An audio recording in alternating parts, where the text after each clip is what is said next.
कभी नया कंप्यूटर खरीदने गए हैं?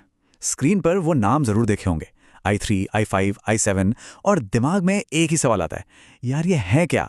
तो घबराने की कोई बात नहीं। आज इसी पहेली को मिलकर सुलझाते हैं एकदम आसान भाषा में।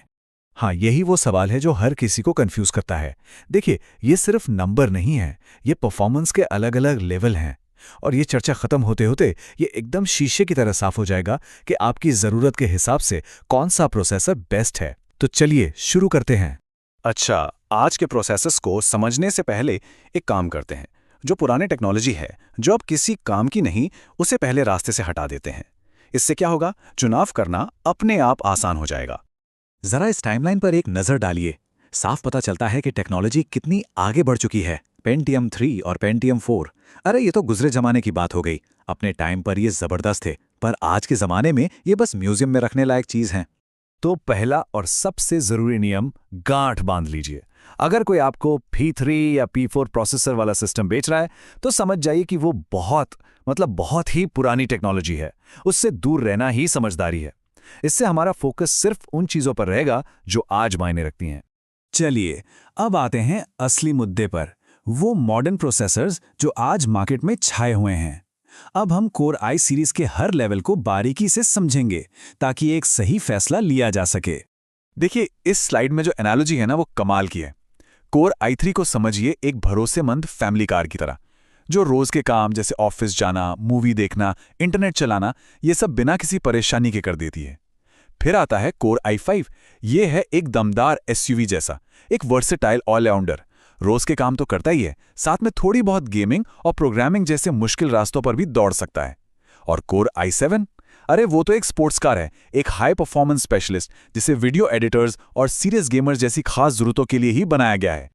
ये स्लाइड बात को और भी साफ कर देती है। अगर काम सिर्फ इंटरनेट चलाना, फिल्में देखना या ऑफिस के डॉक्यूमेंट्स बनाना है तो i3 काफी होता है।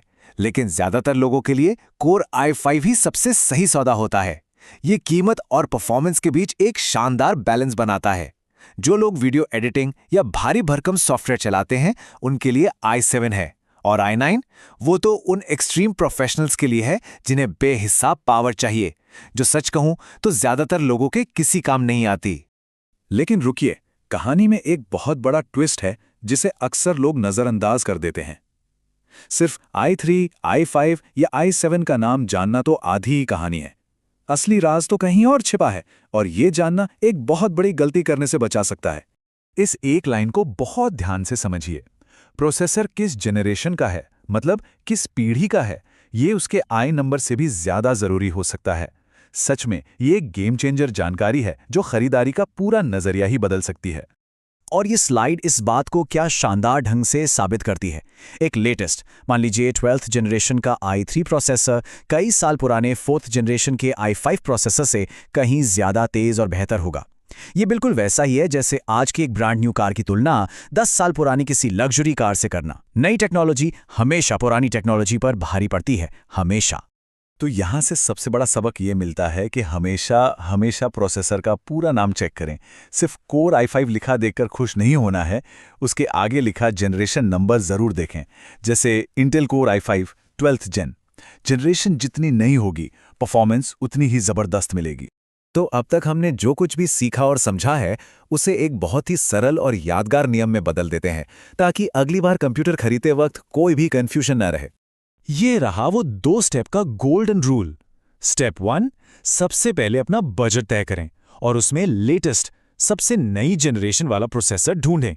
स्टेप 2, जब जनरेशन तय हो जाए, फिर अपनी ज़रूरत के हिसाब से i3, i5 या i7 में से कोई एक चुन लें।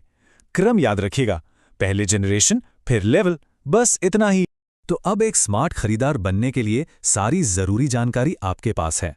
लेकिन ये सवाल मन में एक उत्सुकता जगाता है ना, कि आखिर हर नई जनरेशन के साथ टेक्नोलॉजी में ऐसा क्या बदल जाता है जो परफॉर्मेंस को इतना बेहतर बना देता है। खैर, ये एक और दिलचस्प कहानी है जिसे हम फिर कभी समझेंगे।